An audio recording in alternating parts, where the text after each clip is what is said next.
I saw the Sony E3 press conference, and I'm just going to talk about what interested me about it.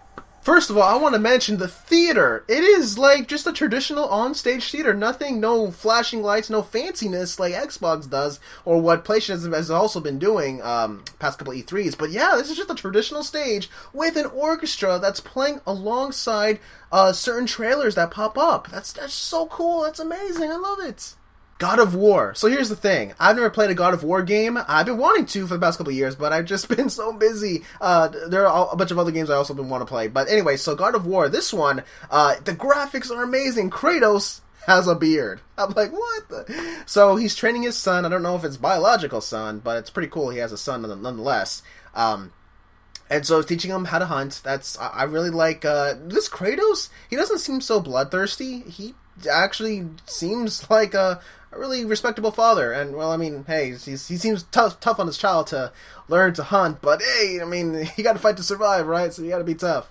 So far, the combat and the graphics just interest me, but here's the thing, so when they showed God of War, it didn't have number 4 or something, like, it was just God of War, so is this like a reboot, or what? I don't know. Horizon Zero Dawn. This is the game that just caught my attention. Well, actually last year, or was it the year before that? Whenever it was first announced, I really wanted to play this because the fact that, you know, it looks like you're a primitive huntress, and yet the animals, they're robots, robotic dinosaurs. I'm like, what the? And wow, the combat, I love it so much. This world, when I saw this demo being played out, I was like, yes, I'm totally getting this on day one. I just love it so much. And the things you gotta do, the maneuvering, the different kinds of weapons, the planning, the strategizing, to defeat that. When she was fighting that one little, like, mini-boss, like, she had to do a bunch of maneuvering and all these kind of tactics to fight this thing. You could even hack a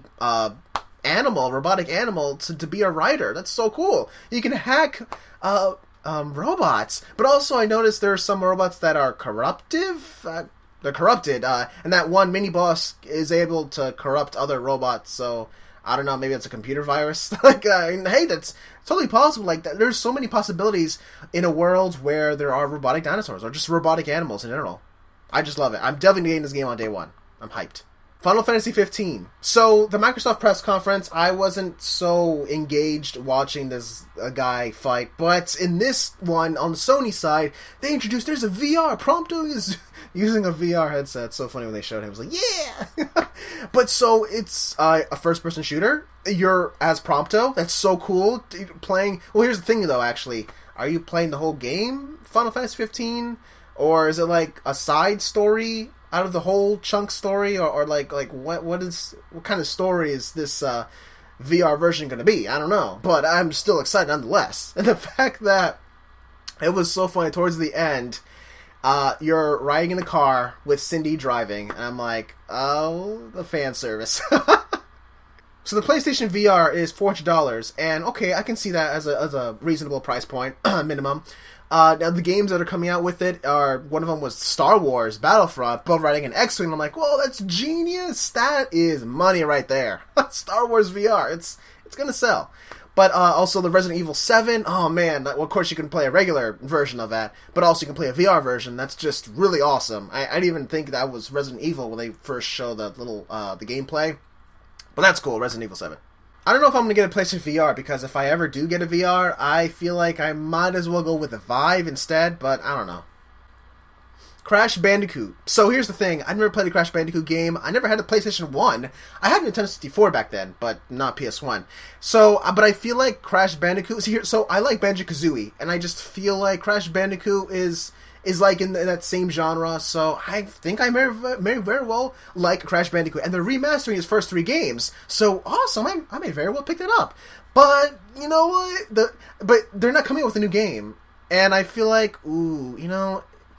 See, I feel like I can relate. You know, I've been wanting a Banjo-Kazooie game for so long, and the fact that they're just remastering Crash Bandicoot... Now, I mean, that's still awesome. That's going to have better graphics. But they also put him in Skylanders, and I'm like... What? You're not coming up with a new game, but you'll put him in as a guest character in other games, and I'm like, ooh, you know, I feel like I can relate to that. Okay. Death Stranding. So this is Kojima's game, finally revealed, and you know, it was so funny. Kojima, like when they mentioned they have a special guest, And oh my goodness, when Kojima was coming down the stairs, there are tiles forming in front of him as he's walking down. Of course, I mean, there are stairs, they're just lighting up. But the fact that they made it look the illusion of he's just walking down a majestic stairway while the crowd is going wild. And actually, eventually, Kojima was actually walking down too fast, and so the tiles, they weren't like he was going to ahead of the tiles. I'm like, what? You're ruining the immersion. Stop it. But anyway, so his game. So I noticed it starts off with a bunch of dead crabs. He's on the beach, and with a guy who's naked, who actually looks a lot like the guy from PT, Silent Hills, and with a naked baby. I'm like, oh my goodness, that's terrible. Like, he's holding the baby, and I'm like, they're both naked, and he has like this stitching. Like, did someone steal his liver or something, or is he? I don't know. Like, he's been gone through a bunch of. He's gone through hell, and oh my goodness, then the baby disappears. I'm like, that's terrible. I feel bad, and then it looks like he's oil on his hands. And, I was thinking, hey, is there like a... I guess he's stranded, because, I mean, it's called Death Stranding. He's stranded on an island or something. Maybe there's been an oil spill which killed all the sea life. That's why there's a bunch of dead crabs and other sea creatures that are just dead. I mean, that's just... I mean, maybe that's just my logical way of thinking, but eventually, like, a bunch of weird stuff happens, and maybe that's not oil. But, I mean, that's just a logical way. And, so, not much. I feel like I'm so confused by this trailer, but that's good. That's fine. Like, it keeps me guessing, and that, that also gives like the thought of, wow, I'm confused. This isn't so straightforward. That's pretty cool. It keeps me guessing. So that's cool.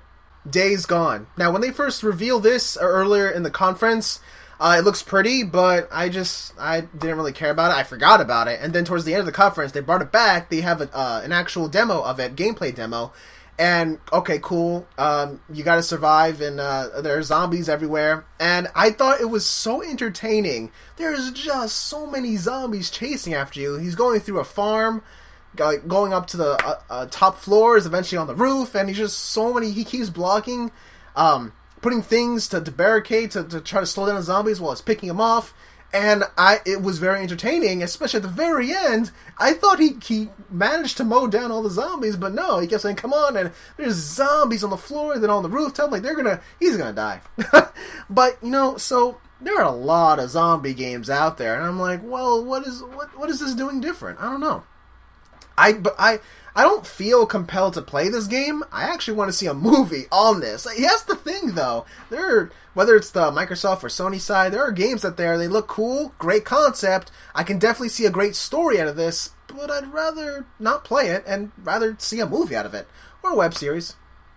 So those are my thoughts on the E3 press conference. Let me know what got you hyped about it. Until then, I'll see you next time.